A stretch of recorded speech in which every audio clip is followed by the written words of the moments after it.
پچھلے کئی دنوں سے میرے بہت سی جو فیمیل کلیگز ہیں بار ایسوسی ایشنز میں، انہوں نے کہا کہ ہم بہت رنجیدہ اور دل گرفتہ ہیں کہ ہمارے معاشروں میں ایک طرف ہم جینڈر ایکویلٹی کی بات کرتے ہیں، لیکن ہمارے ثقافتی ماحول کو سامنے رکھتے ہوئے خواتین کے بارے میں اس طرح کی زبان استعمال کرنا کبھی بھی نہ اس کو ٹالریٹ کیا گیا ہے اور اس سے چشم پوشی کی بھی نہیں جانی چاہیے۔ وہ ظاہر ہے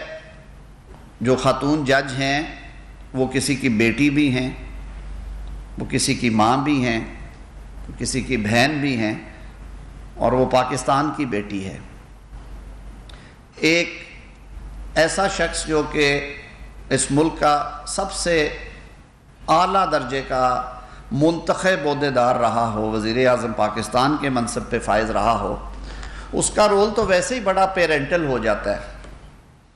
اسے تو وہ ایک گھر کے بڑے کی حیثیت حاصل ہو جاتی ہے،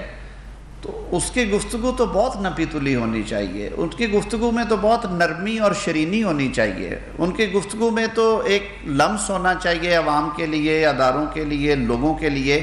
لیکن خان صاحب شاید بہت ناراض ہیں، خان صاحب اینگری اولڈ مین ہے، میں اولڈ انہیں نہیں کہوں گا، وہ شاید اپنے آپ کو سمجھتے نہیں ہیں کہ وہ جب بات کرتے ہیں اور جب وہ سٹیج پہ ہوتے ہیں تو ان کے جو جذبات کا بہاؤ ہے اس کے آگے نہ عدلیہ کو ٹھہرنے دیتے ہیں وہ، نہ انہوں نے افواج پاکستان کو ٹھہرنے دیا ہے، نہ انہوں نے پارلیمان کی کوئی کسر چھوڑی ہے عزت افزائی میں، نہ انہوں نے الیکشن کمیشن کو کسی قسم کا کوئی رعایت دی ہے، اور جس طرح کی زبان انہوں نے اور جس طرح کے للکار اور دھمکیاں انہوں نے پاکستان کے ایک موقر آئینی ادارے الیکشن کمیشن آف پاکستان، اس کے ممبران اور اس کے سربراہ کو دی ہیں، وہ بھی انتہائی تکلیف دہ ہیں۔ اور یہ آج کی بات نہیں ہے، آپ کو یاد ہوگا 2015 میں بھی ایک کیس ڈیسائیڈ ہوا تھا عمران خان صاحب کا، اس وقت کے چیف جسٹس جناب انور ظہیر جمالی صاحب اس بینچ کو ہیڈ کر رہے تھے، جب انہوں نے اس الیکشن پروسیس کے دوران عدالتی اور عدلیہ کے کردار کو شرمناک قرار دیا تھا، تو اس وقت بھی انہیں وارننگ دے کے چھوڑا گیا تھا اور ان سے انڈرٹیکنگ لی گئی تھی کہ آپ آئندہ اس طرح کی گفتگو نہیں کریں گے۔ تو اس کے بعد شاید بارہا مواقع پہ یہ ہوا۔ تو میں یہ بڑا طبعاً آپٹمسٹک آدمی ہوں، بطور قانون کے ایک طالب علم کے، بطور ایک وکیل کے، بطور ایک پاکستانی شہری کے، میں سمجھتا ہوں کہ قانون اپنا رستہ لے گا، اور اس کیس میں بھی انشاءاللہ اسی معیار کو سامنے رکھا جائے گا جس معیار کو اور جس قانون کو سامنے رکھتے ہوئے ماضی میں پاکستانی سیاستدانوں کے بشمول وزرائے اعظم کے مقدمات کا فیصلہ کیا گیا۔ ایک اور جو تکلیف دہ بات گزشتہ دنوں ہمارے سامنے آئی، وہ پاکستان کے سابق وزیر خزانہ کی گفتگو تھی پنجاب اور خیبر پختونخوا کے وزرائے خزانہ کے ساتھ۔ ہم جب پارلیمان میں جاتے ہیں تب بھی ہم ایک حلف اٹھاتے ہیں جو کہ آئین پاکستان کی ریکوائرمنٹ ہے اور آئین پاکستان کے شیڈیول میں اس کا اندراج ہے، جس میں ہم کہتے ہیں کہ ہم پاکستان کے مفاد کے خلاف کوئی عمل اور کوئی بات نہیں کریں گے۔ پھر جب آپ بطور وزیر حلف لیتے ہیں تو اس میں باقی لوگوں کے حلف میں اور وزراء اور وزرائے اعظم کے اور وزرائے اعلیٰ کے حلف میں ایک فرق ہے، وہ یہ ہے کہ میں اپنا ان the discharge of my duties, یعنی کہ میں اپنے کارہائے منصبی انجام دیتے ہوئے صرف اور صرف قانون اور ضابطے کا خیال رکھوں گا، میں کسی کی سنوں گا نہیں، چاہے وہ میرا قریبی ہے یا میرے دور کا ہے، میرا دوست ہے یا میرا عزیز ہے، اور ان سب سے بالا تر ہو کے۔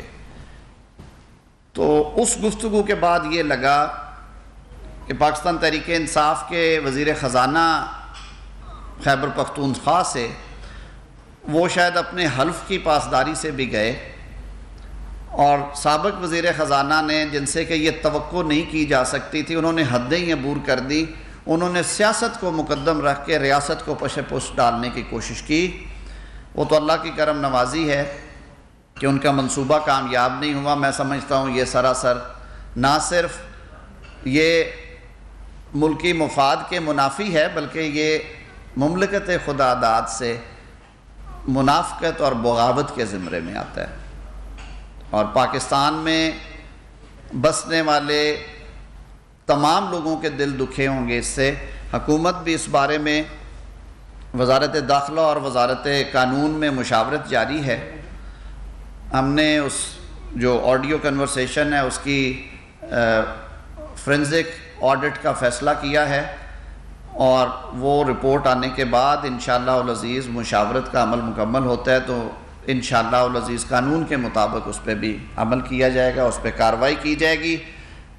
پاکستان کی ریاست کی طرف اٹھنے والے ہاتھ،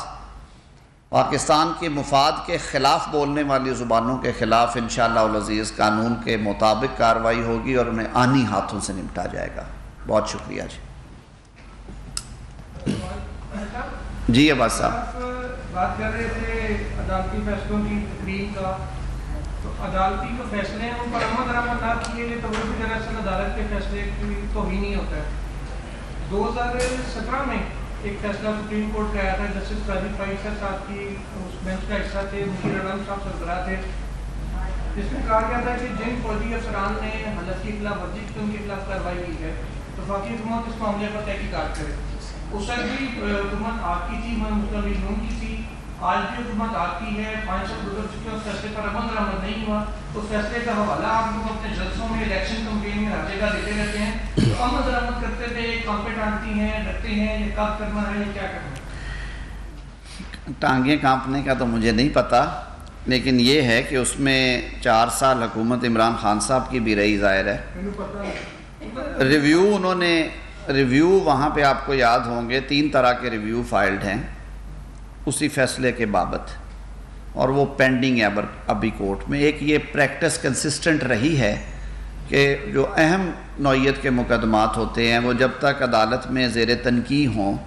ان پہ عام طور پہ ایگزیکٹو ایکشنز نہیں لیے جاتے، تو ایک وجہ وہ اس کی بلا شبہ موجود ہے۔ باقی رہی بات کہ جو فیصلہ کرنے جی نہیں، یہ ایک آپ کو بھی پتہ ہے، ہم بھی اسی سلسلے کا، آپ ماشاءاللہ اتنا پرانا تجربہ ہے آپ کا، اتنا پرانا تجربہ ہے، یہ ایک پرانی کنسسٹنٹ پریکٹس ہے کہ جتنی دیر معاملہ عدالت میں زیر تنقید ہو